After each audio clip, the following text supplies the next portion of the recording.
Bonsoir et bienvenue dans cette nouvelle émission du kiosque de ce vendredi 22 janvier. C'est avec bonheur que j'essaie de remplacer notre ami Girard qui est en train de se refaire une petite santé et on espère le retrouver sur le plateau du kiosque tantôt. En tout cas, ce soir, bonsoir Daniel Compère.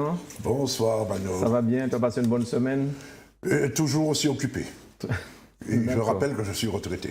Oui. On se demande comment il fait. Bonsoir Michel Branchy, bonsoir, merci d'être avec nous aussi. Oui, moi aussi je suis occupé et je suis aussi retraité. Et tu as de nouvelles fonctions en plus. J'ai de nouvelles fonctions. Oui. Je suis en passe d'en avoir de nouvelles, oui. Et tu en auras encore d'autres. Parce qu'il semblerait que vous avez tellement de satellites, vous allez devoir vous partager. J'ai découvert qu'il y a 500 représentations. Quand on cumule les représentations des deux ex-conseils, conseil général et conseil régional, et alors qu'il y a en gros moitié moins d'élus. Exact. Ce qui fait 2 fois plus de travail pour chaque élu. Tout à fait. Est-ce qu'on peut dire aussi que ça fera beaucoup d'argent pour chaque conseiller? Non, malheureusement. Non. D'accord, on en parlera. On en parlera tout à l'heure. Non, malheureusement. Je dirais, c'est un des effets de la contraction, de la création d'une collectivité unique. C'est entre autres une économie sur le fonctionnement. Ouais. Bonsoir Eddy, merci d'être avec nous. Moi je fais rien. Je ne suis pas à la retraite donc je ne travaille pas. De la semaine. Je travaille pas. J'attends d'avoir ma retraite pour enfin travailler. Pour pouvoir enfin travailler. Donc pour l'instant je suis en vacances. Bonsoir. Bonsoir Eddy. Alors aujourd'hui il y avait le déjeuner de la presse de... Je crois que tu y étais hier à midi, je dis aujourd'hui, mais en fait ça s'est passé hier, jeudi. Chambre de commerce. Des MPI. Des MPI. De l'AMPI. De l'AMPI, voilà. Ça se passe comme ça chaque année, c'est aussi convivial, mais en fait ça sert à quoi un déjeuner de presse dans ces conditions-là? Bon, c'est un objectif qui est d'abord un objectif d'image, de recevoir la presse à travers un déjeuner et rencontrer ceux qui font l'industrie en Martinique, parce qu'on a quand même la chance d'avoir une industrie dans ce petit pays. Et puis surtout, ça sert à évoquer pour les industriels les problématiques majeures auxquelles ils sont confrontés. Et il y en a 3 qui sont sévères. Il y a la remise en cause de l'octroi de mer. Il y a la remise en cause de l'ensemble à travers un régime particulier que la Commission européenne tente le fameux RGEC tente de mettre en place.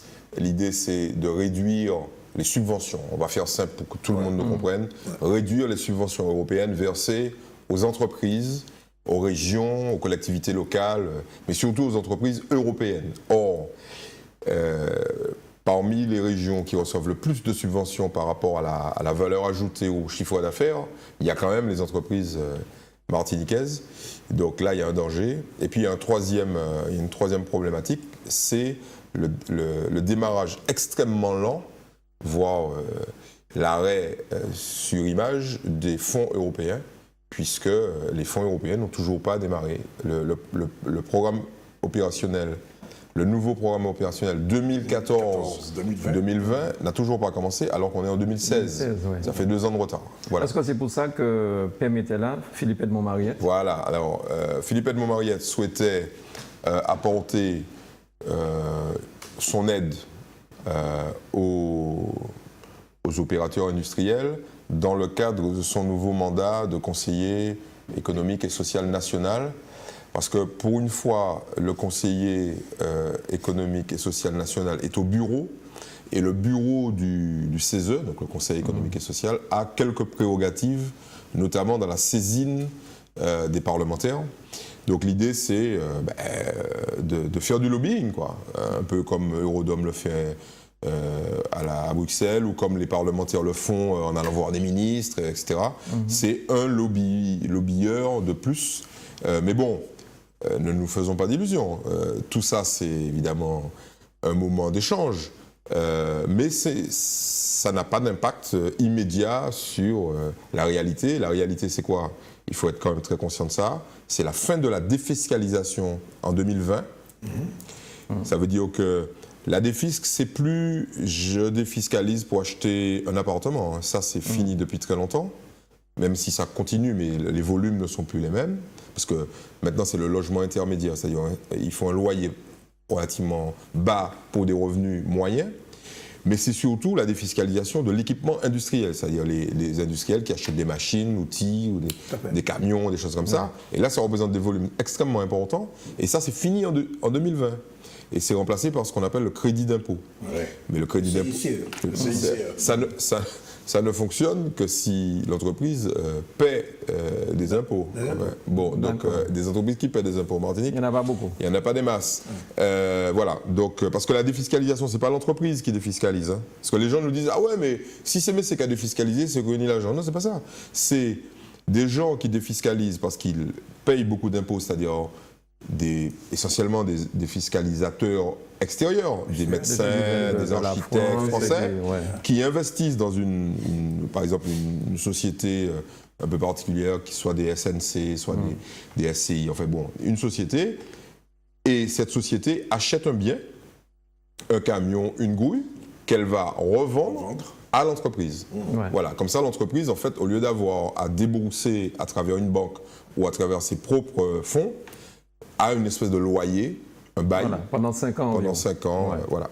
C'est plus facile. Quand on a parlé de Philippe Edmond Mariette, Michel, c'est bizarre qu'il n'ait pas été sur la liste du Grand Assemblée. Il avait appelé à voter Marie-Jeanne pour les législatives. J'avoue que c'est les mystères des alliances et des mésalliances entre différentes formations. Non, je crois qu'il s'était rapproché effectivement à un moment donné, mais je crois savoir quand même que le fait qu'il était l'avocat de Sérignan l'a peut-être éloigné des dirigeants du Grand Assemblée. Mais ce n'est qu'une hypothèse. Hein. D'accord. Voilà. Très bien. Mais ceci dit, bon, Philippe Edmond Mariette, effectivement, a toutes les qualités pour être un bon élu, quoi. Il a été élu déjà, il a été député. Il a été député, il a été parlementaire, il a été adjoint au maire, même pratiquement premier adjoint au maire du Lamentin. Il s'est brouillé avec le maire du Lamentin. Il semblerait qu'il aurait été le prochain maire. C'était lui le dauphin, j'avais pu comprendre ça à un moment. Oui, à un moment donné. C'est jamais bon d'être le dauphin, finalement. Oui. Il y a trop de requins autour. C'est-à-dire que... Et comme Samo n'avait pas encore déjà à l'époque dit son dernier mot et qu'il a fait un nouveau mandat. Bon. Et là aussi, celui qu'on dit le dauphin attend toujours. Tout à fait. Il y en a un autre dauphin. Il attend. En Angleterre, il y en a un qui attend comme ça depuis longtemps. Oui, le prince Philippe. Non, pas Philippe, le prince. Pas Philippe, le mari de Diana, Charles. Oui. Il attendra toujours, lui. Hein. La reine mère tient le coup. Hein. Elle les enterrera tous. Ben oui. Alors, cette semaine, à la 7e, donc, on a parlé des élus et de l'argent qu'ils vont toucher. On a commencé à évoquer le sujet avec toi, Michel. Dis-moi, toi qui es élu à la 7e, est-ce que ça fait de toi brusquement un Richard? Combien tu vas toucher? Alors, moi, je suis dans le cas le plus favorable, c'est-à-dire que je suis retraité. Et que les émoluments que je pourrais percevoir viendront en sus de ma retraite. Par contre... Non, sans parler de la retraite, hein, ce qu'un élu touche. Oui, je crois c'est dans les 2000 et quelques... Alors, justement, là, c'est un chiffre brut que tu as donné, mais en réalité, ce sera un peu moins de 1600 euros. Pour un élu net. Pour un élu de base. C'est ça qu'il faut. Et de plus, il faut savoir qu'un élu de base, président de commission, ne touche pas de supplément. Au Conseil général, par exemple, il y avait un système qui faisait que quand on était président de commission, on touchait un supplément. Bon. Donc, et grosso modo, d'après les calculs qui ont été faits, les montants, pour toutes les catégories d'élus, que ce soit le président, que ce soit les conseillers exécutifs, que ce soit les vice-présidents ou les élus de base, les montants sont un peu inférieurs à ce que touchait notamment au Conseil général. D'accord. La loi, alors d'ailleurs avant l'élection, beaucoup de gens avaient attiré l'attention sur le fait que cette assemblée comportait plus de responsabilités plus de travail, Voilà. alors que les élus étaient moins rémunérés. Voilà. Et j'ajoute en plus que pour le cas de gens qui sont dans la fonction publique, il y avait des tolérances qui n'existent plus. Donc quand on est absent, on vous retire votre salaire. Mais en plus, pour les gens qui sont dans le privé, ce qui est le cas d'un certain nombre, c'est carrément une perte sèche. Et il y a même des élus qui ont abandonné leur poste d'élu parce qu'ils se retrouvent avec des revenus inférieurs à leur revenu complet dans l'emploi qu'ils avaient. D'accord. Et ça avait été bien expliqué parce que je pense qu'il y aurait peut-être eu moins de gens à postuler. Hein. Non, ça n'a rien à voir. Ça n'a rien à voir. Non, ça c'est une vieille calomnie. Non, je ne parle pas.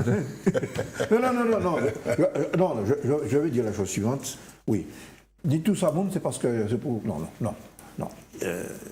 Je ne crois pas, sauf des cas de corruption, je ne crois pas qu'un élu, notamment local, je ne parle pas des parlementaires, et en plus avec les lois sur le non-cumul, des mandats en plus, je ne crois pas qu'un élu se soit enrichi dans la fonction d'élu. Je crois qu'il faut, parce que derrière ça, il y a et d'autre part, il faut savoir aussi que ces barèmes c'est barémé en fonction, c'est l'indice 1045 de la fonction publique. Et donc, pour l'élu de base, c'est 60% de l'indice 1045. Pour le vice-président, 72%. Et c'est plafonné par la loi. Bien, mais c'était utile de rappeler ça. Je rappelle à toutes fins utiles que nous avons publié un business news qui s'appelle L'argent des élus et qui, évidemment, brise le mythe de l'élu qui s'enrichit et qui devient, grâce à sa carrière politique, un homme dont le patrimoine, ne serait-ce que par exemple immobilier, explose. Ce n'est pas vrai, et je rappelle quand même que les chiffres que Michel vient d'indiquer sont des chiffres pour ceux qui gagnent le mieux leur vie, puisque je rappelle que la masse des hommes et des femmes politiques, donc des élus, ce sont les conseillers municipaux. Et un conseiller municipal ne touche pas 1 600 €, ça c'est clair. Hein. Voilà. Donc, et certains maires, prenons l'exemple du maire de petite ville, Grand-Rivière, Font-Saint-Denis, Prêcheur, ce sont des gens qui gagnent moins de 800 €. Et certains d'entre eux ont d'ailleurs renoncé à leur indemnité d'élu. Oui, Daniel. Non, je pense qu'on a raison d'insister là-dessus parce qu'on entend tout et n'importe quoi, comme toujours. Ah ouais, qui m'a c'est le monsieur pour qu'on installer, il y aura qu'à discuter de l'argent. Ouais. Or, c'est la loi, c'est normal, c'est l'installation. On est en phase d'installation de la CTM, tant de l'Assemblée que du Conseil exécutif, d'une part. D'autre part, Michel l'a dit, c'est barémé, c'est codifié. Donc on ne fait pas, on ne dit pas, tiens, on va allouer telle somme au président, telle somme au conseiller de base. Non, c'est codifié. Il y a des barèmes, il l'a expliqué, donc je ne reviens pas là-dessus. Et cela est normal parce que il y a une chose qu'a dite Michel sur laquelle il faut insister, c'est que nous passons de 2 assemblées qui avaient un total de 86 élus, 86 élus. À une assemblée et un conseil exécutif où il y a 51 élus. Pour un travail beaucoup plus important, comme le disait Michel. Bon, donc c'est normal qu'il y ait une rémunération. Alors on rappelle que... Je me permets d'ajouter une chose, un peu critique. Je pense d'ailleurs qu'il faudra un jour qu'il y ait une réflexion, surtout sur le nombre d'organismes dans lesquels on siège, et que d'abord certains organismes devraient être fusionnés, à mon avis. Je prends l'exemple dans l'énergie, il y a 4-5 organismes. Absolument. Bon. Dans le logement, il y en a une dizaine. Je pense qu'à un moment, là je vais me faire des ennemis. Non. Mais je pense qu'il faudra un jour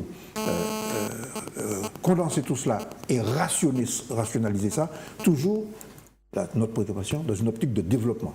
Tout à fait. Alors, je rappelle que le président Hollande avait dit qu'il allait baisser son salaire de 30%. Il l'a fait. Il paraît que le Conseil constitutionnel a rejeté a retoqué ça parce que ce n'était pas constitutionnel. Donc, tous ceux qui ont annoncé là qu'ils allaient toucher moins, c'est pas vrai. Mais le pire, c'est que personne n'en a parlé, en fait. Mais enfin, le Conseil constitutionnel a retoqué cette histoire-là. Oui, mais c'est juste formel, quoi. Oui. Donc, il faut une décision qui est une décision réglementaire. Voilà, c'est ça. Pour baisser le salaire. C'est-à-dire que de manière unilatérale, un président de la République ne peut pas décider de baisser son salaire. Voilà. Il peut renoncer à une partie de son salaire en le donnant à quelqu'un d'autre. Hein. Il ne peut pas. Parce qu'en fait, ça laisse la porte ouverte à de l'arbitraire. Et donc un élu, par exemple, pourrait baisser le salaire de tel ou tel autre élu, etc. Donc la France est un pays de droit. Ouais, toute décision de cette nature touchant à l'organisation de la vie publique doit être gérée par un texte de loi. Il y a quand même, à mon avis, un point mort dans cette affaire, c'est que, et c'est une vieille revendication du parti de gauche, il manque un statut de l'élu, un véritable statut de l'élu. Si on veut qu'il n'y ait pas seulement que des fonctionnaires ou que des professions libérales, et si on veut avoir des ouvriers, des chefs d'entreprise, etc., il faut que précisément qu'on règle cette question de l'argent et de la rémunération et des indemnités pour que d'autres catégories socio-professionnelles accèdent à la représentation de la population. Tu viens de parler des partis de gauche. Est-ce qu'Hollande est de gauche, au fait? Quand on regarde son dernier plan pour l'emploi, là tu me tends la perche. C'est un plan qui est largement inspiré des présupposés de l'analyse de l'emploi des libéraux, quoi. Disons de la droite. Alors, Raymond Barre. Alors on dit comme enfin, toujours dans les 1000 ans, on dit que Macron risque de quitter ou il va être poussé vers la sortie. Vous y croyez ça? Moi, je ne pense pas. Pour l'instant, il est à Davos. Hein, mais bon. Pour l'instant, il est à Davos, il est en première ligne à Davos. Ouais. Bon, les journalistes, les médias attendent depuis un moment un remaniement ministériel. Donc, ils se livrent à des supputations. Ouais. De même que Fabius va s'en aller, Taubira, on essaie de la poster dehors. Bon. À mon avis, Fleur Pellerin, etc., dont on se moque parce qu'elle ne sait pas lire, pratiquement. Bon, c'est faux tout ça. Bon, tout ça est faux. Moi, je ne sais pas pour Macron, mais ça m'étonnerait. D'accord. Oui, tu as même une petite remarque un peu méchante. Oui. Ça ne serait pas une grande perte. Ça, c'est pas. Parce qu'il est en train de couler la gauche. Bon, en tout cas, pas pour les chefs d'entreprise. Il y a un certain nombre d'avancées pour. Je ne suis pas d'accord avec toutes les mesures, mais il y a des avancées en matière d'organisation des entreprises qui sont quand même intéressantes, notamment sur les simplifications dans la gestion administrative. Mais bon, ce n'est pas ça le plus important. Un petit scoop peut-être, sur le remaniement. Il y a de très fortes chances que Victorin Lurel soit nommé secrétaire d'État à l'agriculture. Victorin Lurel. Ouais, donc on se revoit jeudi prochain et je verrai si ma source. Le fol s'en va. Si ma source. Ce serait une bonne chose, comme ça qu'il y a planté bonne. Si ma source est bonne. Mais il y a de très fortes chances. Mais j'avais pu comprendre que Serge Letchimy aussi a eu un fauteuil. Oui, le Bouyakou. Le Bouyakou a eu un fauteuil. C'est pas la première fois. Non, mais là, il a toujours dit que. Depuis la défaite, là, il semblerait que. Non, oui, je pense que ça lui a été proposé. Qu'on l'ait réapproché, sans doute. Oui. Mais ça n'a pas changé sa position. Non, il a toujours de dire non. Ah, oui. D'accord. Depuis très longtemps. Parce qu'il avait été sollicité aussi par Nicolas Sarkozy en direct. Absolument. Il avait dit hors de question. Oui. Absolument. Oui, par Sarkozy, ça peut se comprendre. Mais par Hollande, par Valls, c'est. Enfin, peut-être pas Valls, pardon, Michel. Pas de confusion. Bien, alors, justement, un mois après la défaite de Ensemble pour une Martinique Nouvelle, ça a été le retour lundi de Serge Letchimy. Est-ce que vous y étiez, messieurs les journalistes? Moi, vous avez assisté? Notre journaliste pour Claude Bluquinville y était et il a fait un compte rendu dans Justice. Oui. Bien, alors justement. Un compte rendu critique, bien sûr. Voilà, Justice qui sort quand, Michel? Dans les kiosques, tous les jeudis. Alors, il est distribué le mercredi soir et il est dans les kiosques le jeudi. Très bien. Depuis à l'IKEA. Bien. Et donne une date pour les petits jeunes qui n'étaient pas nés. Exact. Oui. Okay. Depuis 1933. Ok. Et je vous montre aussi donc le Progressiste. Voilà. Donc ce sont des journaux intéressants. Qui est en kiosque le mercredi. Ah d'accord. Le mercredi. Oui, vous voyez qu'ensemble. Quand il a été créé, le Progressiste, comme c'était des ex-militants communistes, ils ont vu paraître avant Justice. Et c'est resté. Alors, sur le retour de Serge Letchimy, ceux qui ont assisté ou ceux que vous avez entendus, vous avez un commentaire là-dessus non? Ben, nous, dans le Progressiste, nous avons fait l'édito là-dessus. Ce qui a intéressé les présents, c'est-à-dire les militants et les invités, c'est la phrase pratiquement finale de Serge Letchimy, « Je suis redevenu un militant ».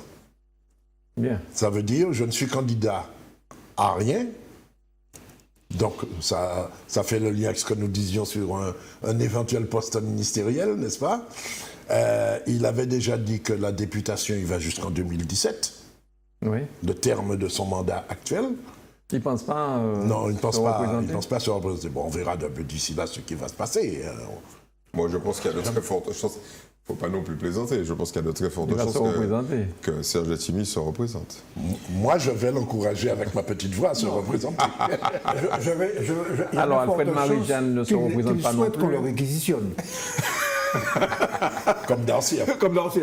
Mais moi, ce qui m'a frappé là, une petite note critique dans ce que j'ai pu lire dans France Antille et du compte-rendu que nous a fait Claude Bouquinville, notre journaliste, c'est que moi, j'ai déploré qu'il n'y ait pas un début de commencement d'analyse autocritique de sa défaite. Il continue à dire qu'il avait le meilleur bilan, qu'il avait la meilleure alliance, et que sa défaite est due uniquement à l'alliance contre nature qui lui a été opposée au second tour. Ce qui n'est, à mon avis, que la surface des choses, et je souhaite, parce que je pense qu'il est bon qu'il y ait un parti progressiste fort, qu'il y ait une opposition forte, je le souhaite très, très franchement. Parce que la démocratie dans ce pays a besoin de partis politiques. Je ne suis pas du tout d'accord avec Nathalie Josse en disant que les partis politiques, c'est inutile, etc. C'est les citoyens tout seuls. Ouais, ça c'est des théories populistes et fumeuses.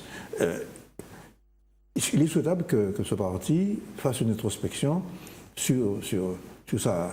Mais quand tu dis une opposition forte, où ça, cette opposition? Parce qu'à la CTM, on ne peut pas avoir d'opposition. Ah non, mais ça c'est. Non, il n'y a pas d'opposition dans le pays. Dans le pays, d'accord. Pas que la CTM, d'accord. Parce qu'il ne faut pas que la CTM donne une vision déformée des forces politiques et sociales. Ne serait-ce que ceux qui n'y sont pas. Ouais. Bon, il y a quand même à peu près 13 000 ou 15 000 électeurs martiniquais qui ne sont pas représentés. Je le dis parce que je continue à être partisan de la proportionnelle. Bon. Par conséquent, il y a des quantités si les gens ne sont pas représentés dans les institutions, ils vont faire entendre leur voix ailleurs. Ouais. Notamment dans la rue. Eh oui. Mais oui. Mais oui. Donc, or, il y a une réalité, c'est que ce système inique, dont il est en grande partie l'auteur d'ailleurs, avec cette prime qui s'est retournée contre lui, eh bien, ça donne une vision déformée à l'Assemblée. Ouais. Ce qui est intéressant, c'est que Michel en profite aujourd'hui. Il doit être mal à l'aise de temps en temps.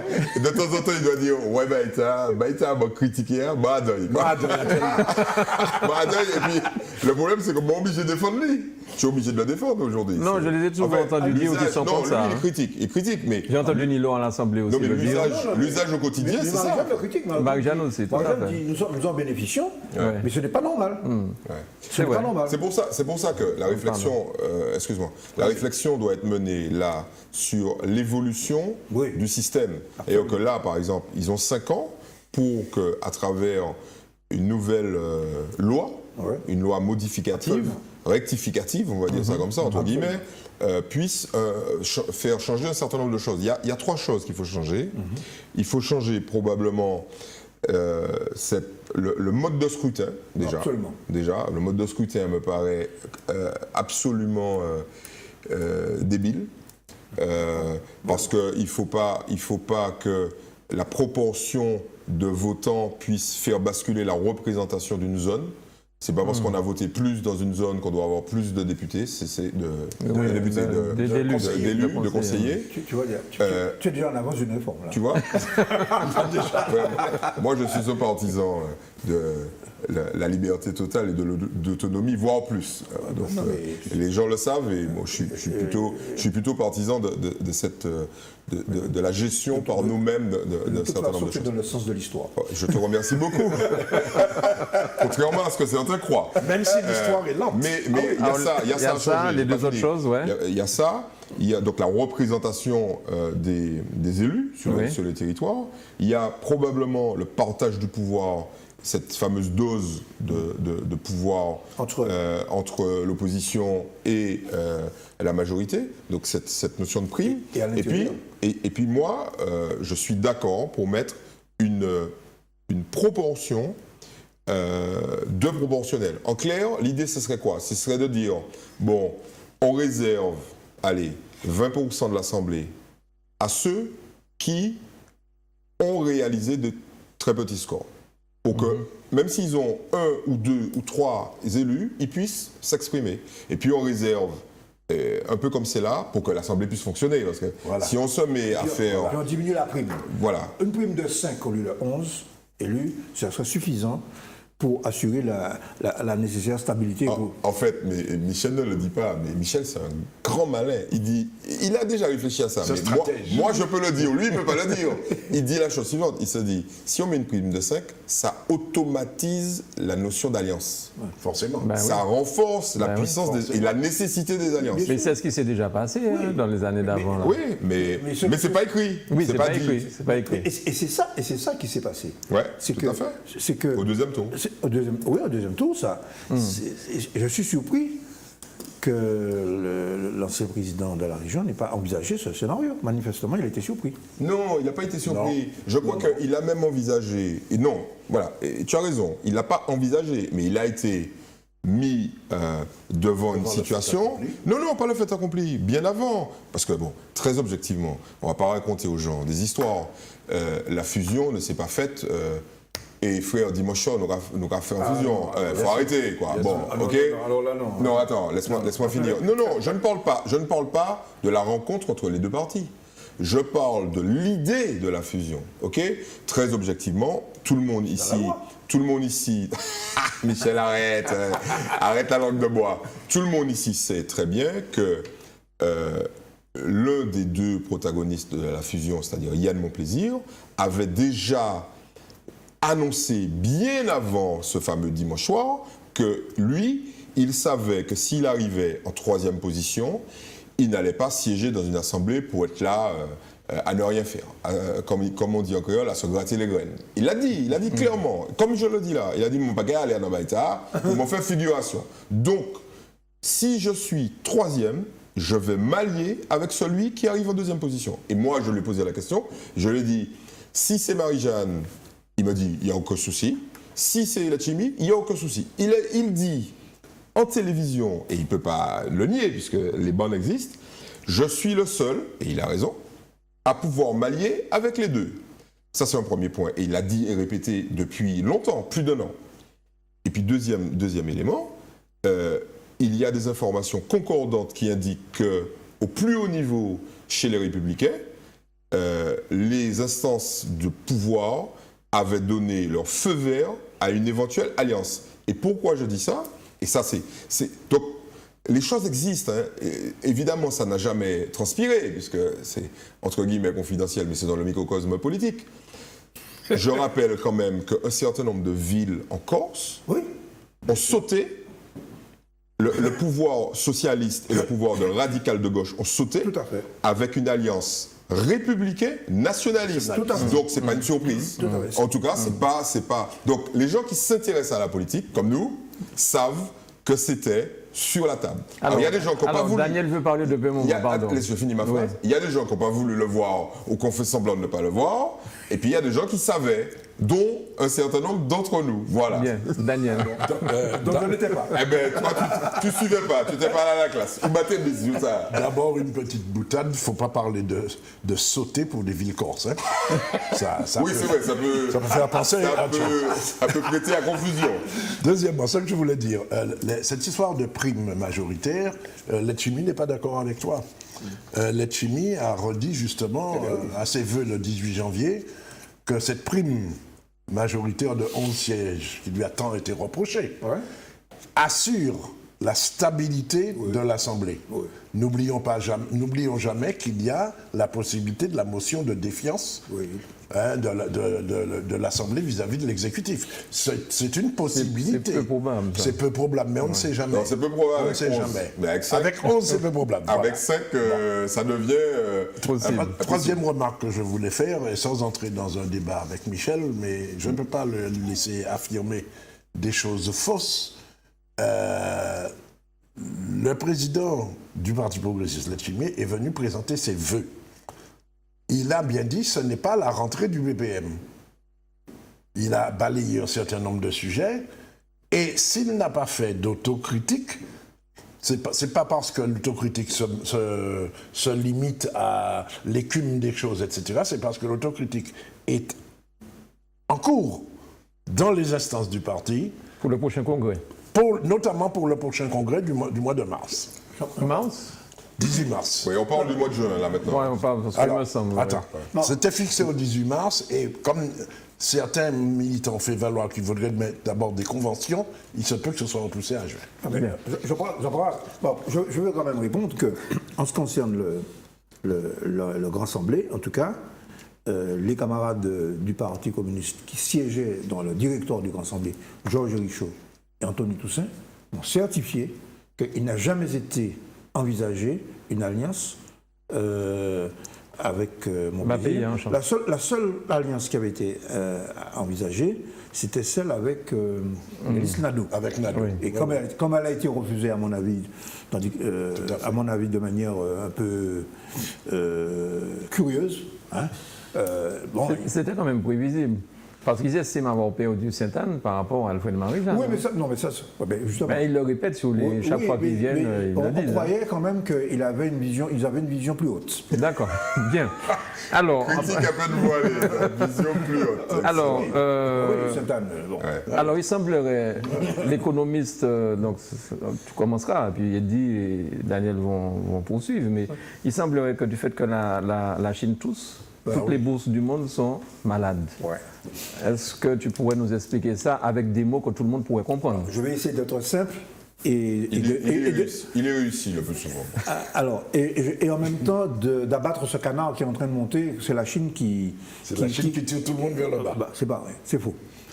Alors, ce qui est vrai, c'est que la Chine a une croissance moins élevée que celle qu'elle avait ces dernières années, 10-12%, elle est redescendue à 7 et même 6,9%.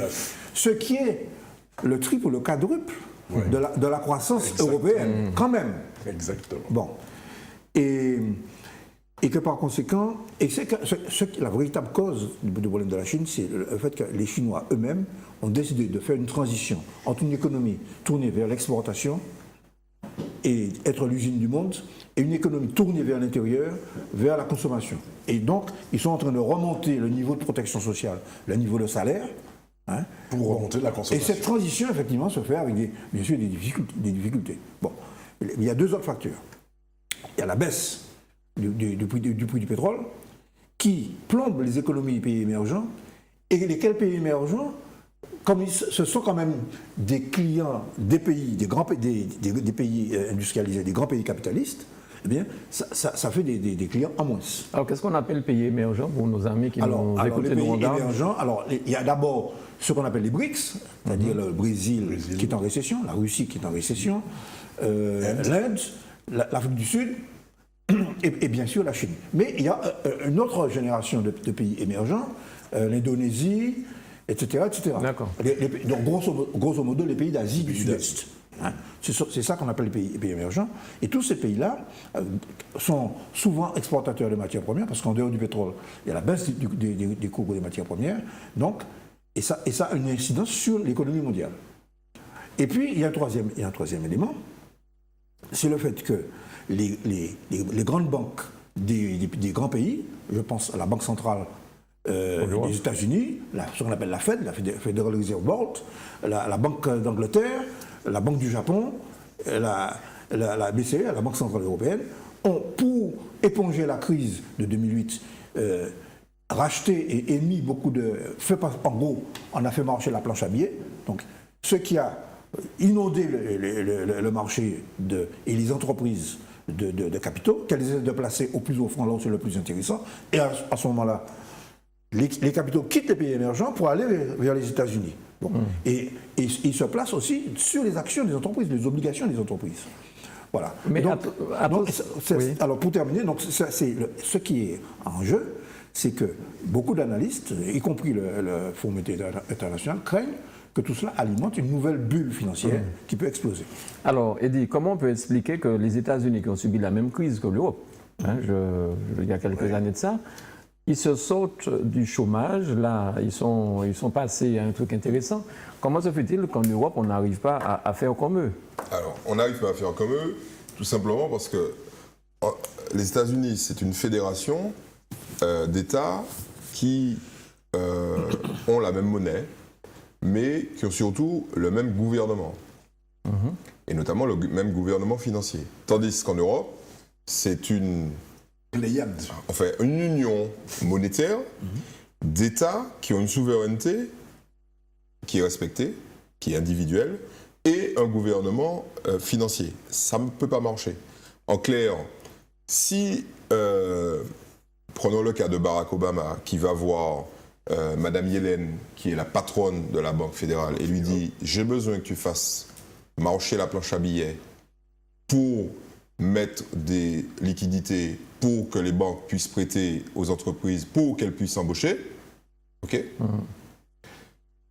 François Hollande, lui, il ne peut pas faire ça.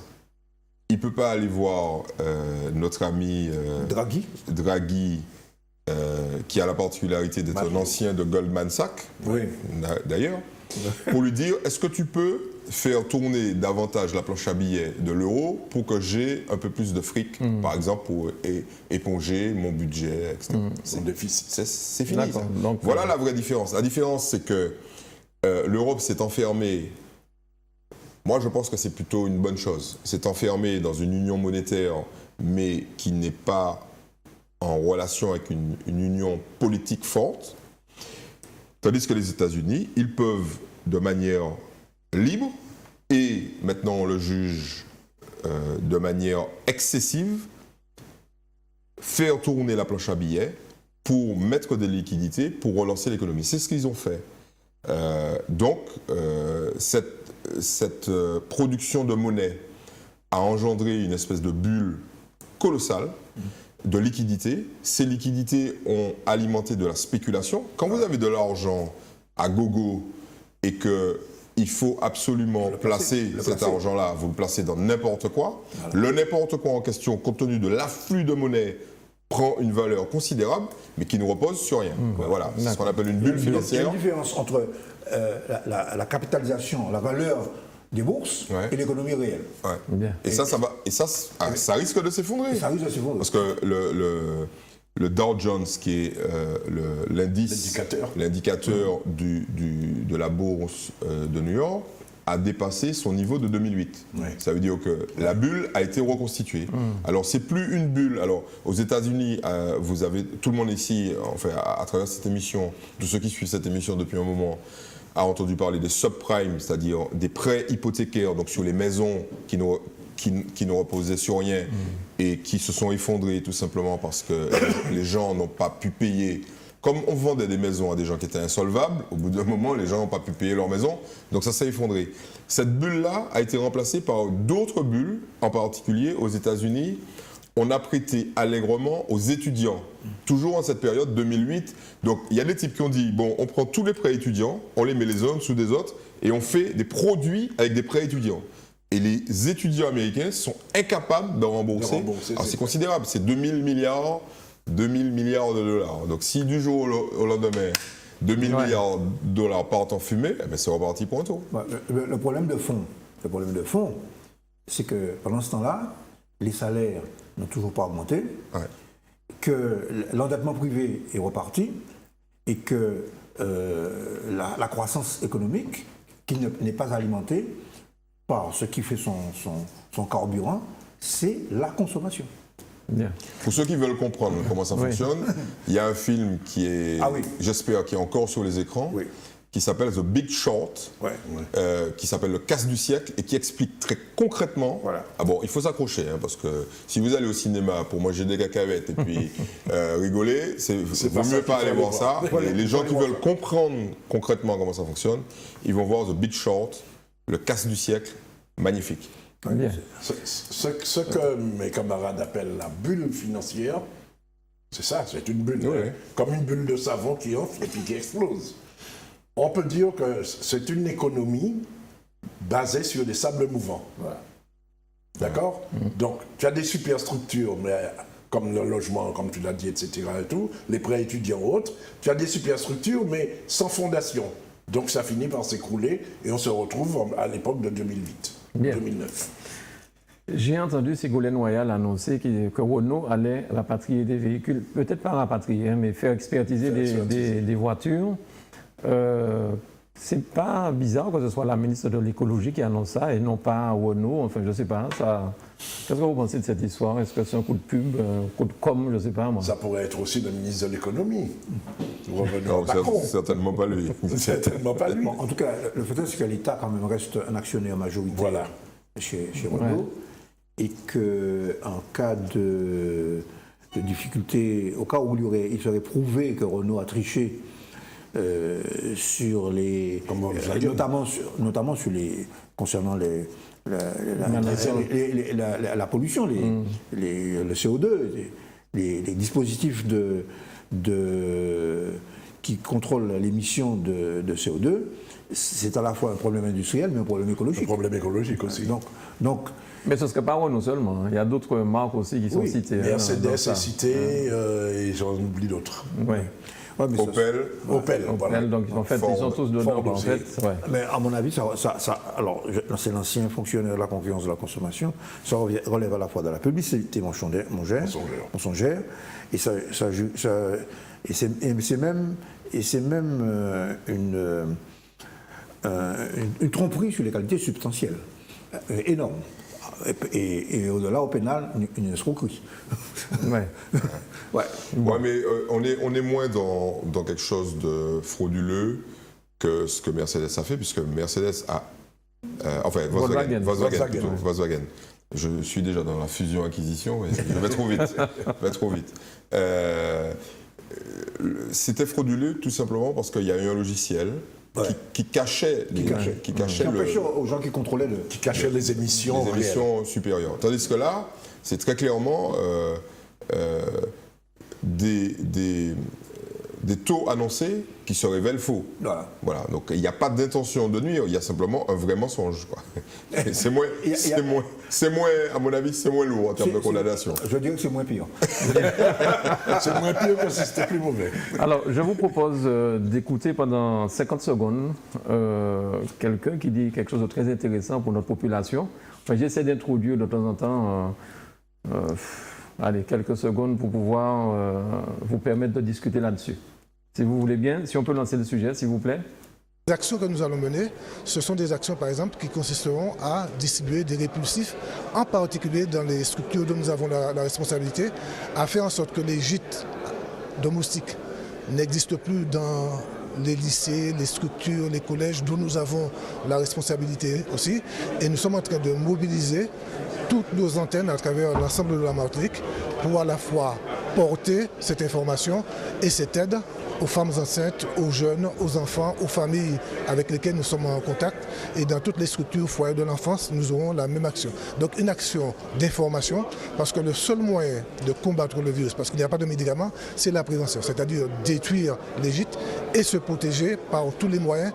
Et nous insistons particulièrement, je le répète, sur les femmes enceintes, il faut qu'elles se protègent par tous les moyens. Alors dites-moi, cette épidémie de Zika, qui s'avère finalement avoir doublé en peu de temps. Qu'est-ce que vous en pensez? Ça devient exponentiel. Et puis l'intervention de la CTM qui prend ça à bras-le-corps. Qu'est-ce que vous pensez de tout ça, messieurs les journalistes? Moi, j'avoue que j'étais resté sur des informations probablement erronées sur le plan scientifique, où nous présentait le Zika comme étant un sous-dingue chikungunya. Sous-chikungunya. En réalité, les informations qu'on a de la part notamment du Brésil montrent qu'effectivement, il y a notamment des risques pour les enfants et pour les femmes enceintes, et notamment dans ce qu'on appelle la microcéphalie, c'est-à-dire qu'une femme enceinte contaminée par le Zika peut faire des enfants dont le cerveau ne se développe pas. Bon. Et d'autre part, la deuxième chose qui a dû interpeller la région, c'est qu'ils ont eu des informations de l'ARS, la CTM, excusez-moi, la CTM, c'est que, effectivement, comme dit Daniel, c'est la rapidité de la propagation, c'est-à-dire les médecins sentinelles de l'ARS donnent un certain nombre de chiffres chaque semaine. Et on a constaté qu'il y a une accélération de la propagation du virus. Donc, on savait qu'il était présent, mais ça s'accélère. Et comme par ailleurs, il n'y a pas de médicaments, donc la question, c'est une mobilisation citoyenne. Il faut faire un petit peu à la cubaine, quoi. C'est-à-dire qu'il faut que la population prenne en main cette question. C'est pas seulement puisqu'on ne peut pas faire de curatif, on doit faire du préventif.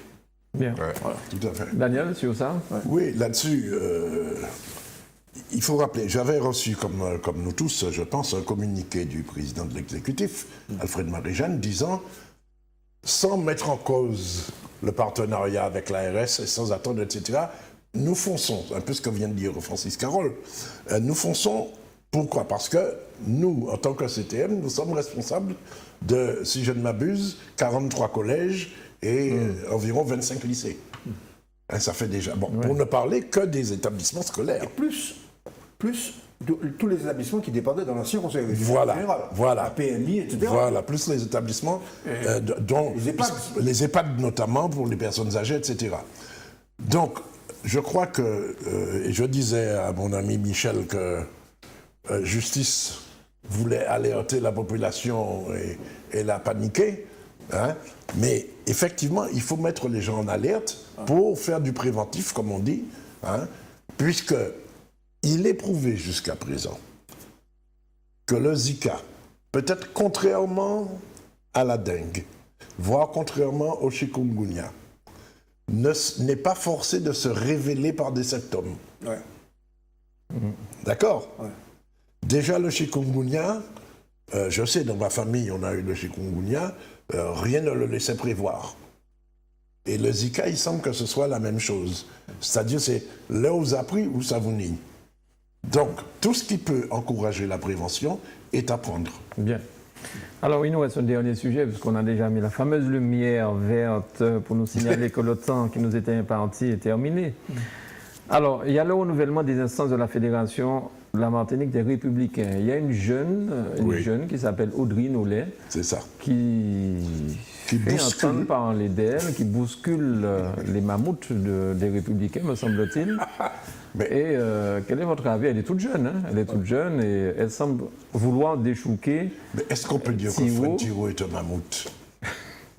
Alors, depuis on fait 40 ans ou pas bon encore. Il est WW quand même. Il est WW. Non, quand je parlais de mammouth, je voulais dire, voilà, mais bon. L'establishment. Voilà. D'accord. Et c'est une jeune, mais j'ai cru comprendre aussi qu'au PPM, il y a une jeune des Trois-Îlets, dans une des réunions du PPM, après la défaite, où elle s'était montrée très offensive aussi. Alors, est-ce que là, les jeunes d'aujourd'hui, dans tous les partis, veulent prendre le pouvoir, et ceci, enfin, légalement, puisqu'il y a une élection, le 30 ou le 31, je crois.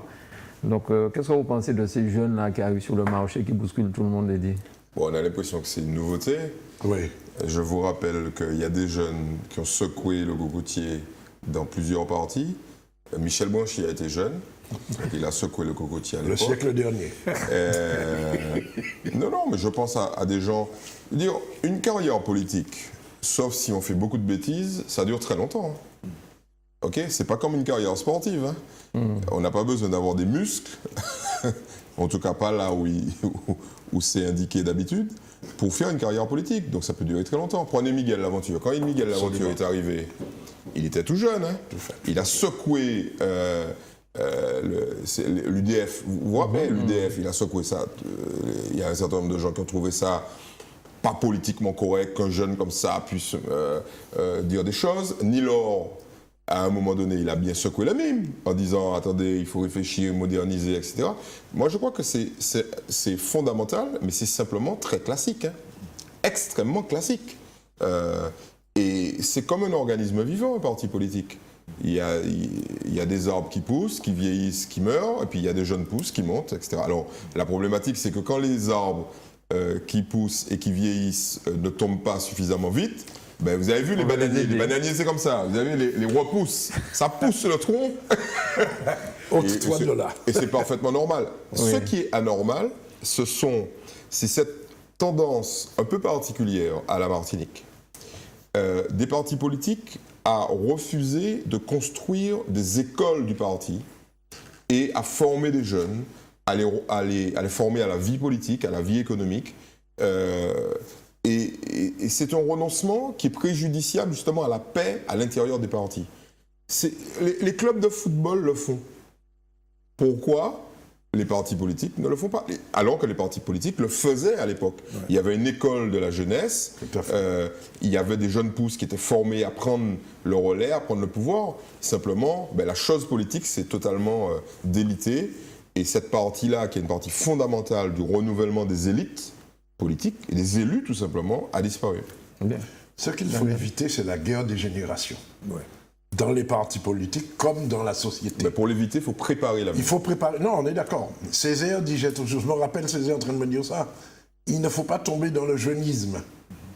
Bon, Césaire, avec la longueur de la carrière qu'il a eue, qui embêtait certains qui se demandaient quand est-ce qu'il allait sortir de là. Il ne faut pas se voiler la face, y compris dans le parti. Ouais. N'est-ce pas? Mais il ne faut pas tomber dans le jeunisme, mais il faut préparer la venue, l'avènement, j'allais dire, de jeunes générations qui au fur... C'est une course de relais. Ouais. Et ça doit être conçu comme ça. Bien. Je vais vous souhaiter... longtemps et puis voilà, il va amasser personne ne va amasser le bâton. Je voudrais ajouter rapidement, s'il te plaît, oui. Simplement un mot. Certes, oui, il faut un renouvellement, mais ce qui est surtout important, c'est quel est le contenu politique de cette joute. Il faut les former. Ouais. Bien sûr. Oui, mais quelquefois, ça s'en résume à l'acte de naissance. Je voulais vous souhaiter un bon week-end. Est-ce que vous avez des trucs politiques là ce week-end à donner, des rendez-vous politiques à donner aux gens? Quelque chose, non? Dans vos différents partis? Non, il n'y a rien? Tout le monde fait il y a des déjeuners dansants de carnaval. Je dirais que, en ce qui concerne le Parti communiste, ce n'est pas ce week-end, mais le week-end prochain. Oui, c'est la remise des cartes. C'est la remise des cartes. Et qu'en ce qui concerne le Grand Assemblée, c'est le samedi avant, le samedi 30, c'est un grand pique-nique de la victoire. Bien, grand pique-nique de la victoire. Merci beaucoup, monsieur. Avec du champagne. Il n'y a pas de méchoui. Donc chacun vient avec son panier. Ah bon. Bien.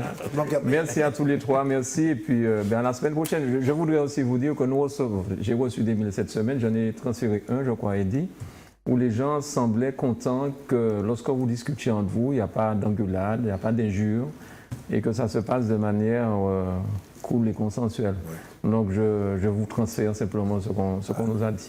Mais je crois qu'on le disait déjà quand Gérard était là, hein. C'est pas ma venue qui a fait ça, hein. Je vous rassure. Et je te transmets également les félicitations de quelqu'un qui m'a surpris. Oui. C'est Daniel Marie-Sainte.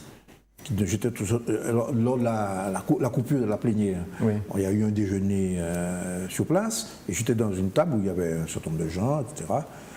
Et je l'entends dire, quand même, sur Zouk TV, il y a une émission qui est d'un niveau nettement supérieur à l'émission concurrente que nous avons. Et c'est une émission où les gens ne s'engueulent pas, etc. Il dit la même chose. Alors, d'autant que dans son propre parti, je m'étais fait engueuler par un certain nombre de caciques du MIM, qui me disait autrement les pillots, comme ça, on fait comme des pillots, c'est des chiens. Moi j'aime à vous voir tous les deux là, hein, Daniel et toi Michel, lorsque vous discutez, tu es du PPM, toi du Parti communiste, et je crois que c'est comme ça que la Martinique doit être, on peut échanger, mais sur l'essentiel. Michel est un adversaire, c'est loin d'être un ennemi. Voilà, très bien dit. Merci beaucoup à tous les trois, et à très vite sur Zouk Télévision. Bien, merci.